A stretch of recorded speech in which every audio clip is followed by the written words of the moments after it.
মুখ চালানোর পাশাপাশি আমি রান্নাটাও ভালো করতে পারি, আর এই কারণেই স্বামী আমাকে বাড়িতে থাকতে দিয়েছে।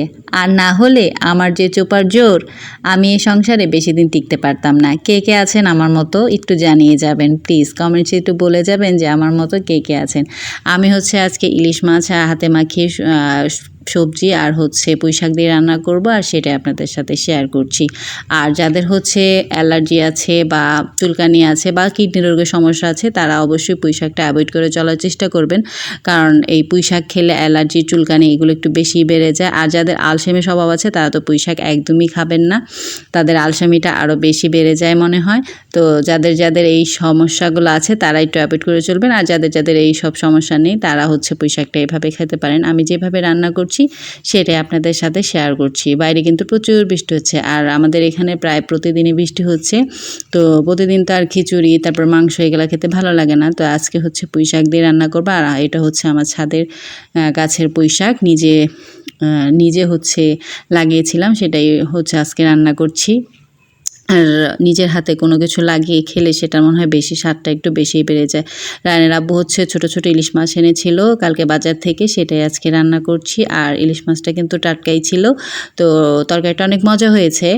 তো আপনাদের সাথে সেটাই শেয়ার করলাম। আপনারা চাইলে এভাবে রান্না করতে পারেন পুঁইশাক দিয়ে। আর কে কে পুঁইশাক দিয়ে ইলিশ মাছ দিয়ে রান্না করতে পছন্দ করেন আমাকে একটু কমেন্টসে জানাবেন, আমার কিন্তু প্রচুর পরিমাণ ভালো লাগে। বাচ্চারা হচ্ছে ভয়েস ওভার দিতে গেলে খুব ডিস্টার্ব করে, ওরা হচ্ছে কাছেই থাকে, তো ওরা চিল্লাচিল্লিটাও ভয়েসের মধ্যে চলে আসে। তো আমি হচ্ছে আজকে একদম রুম আটকিয়ে নিয়েছি, তারপরও কেন যেন ওদের সাউন্ডটা চলে আসতেছে। সবাই একটু অ্যাভয়েড করে চলার চেষ্টা করবেন। আর আমার রান্নাটা কেমন হয়েছে সবাই একটু কমেন্টসে জানানোর চেষ্টা করবেন। আমি কিন্তু মাছটা আগে কষিয়ে নিয়েছি। অনেকে আছেন মাছ ভেজে তারপর হচ্ছে রান্না করেন ইলিশ মাছ, কিন্তু আমার কেন জানি ইলিশ মাছটা ভেজে খেতে একদম ভালো লাগে না।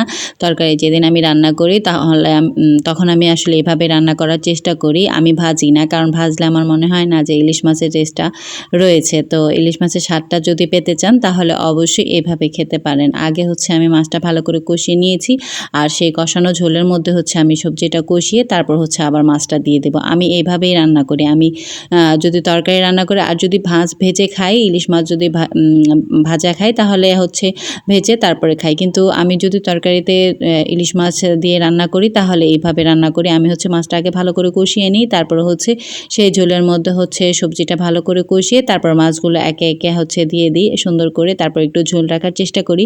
আর মাছটা ভেজে খেলে আমার বেশি একটা ভালো লাগে না। ইলিশ মাছের মনে হয় যে স্বাদটা একদম লাগেই না, যে ইলিশ মাছ মনে হয় না কেন জানি। আমি এর জন্য ভেজে খাওয়ার থেকে এভাবে খেতে বেশি পছন্দ করি। কার কীভাবে ভালো লাগে অবশ্যই জানাবেন। আমার এভাবে ভালো লাগে, আমি এভাবে রান্না করেছি। আপনাদের কিভাবে ভালো লাগে অবশ্যই জানানোর চেষ্টা করবেন। আল্লাহ হাফেজ, টাটা, সবাই ভালো থাকবেন।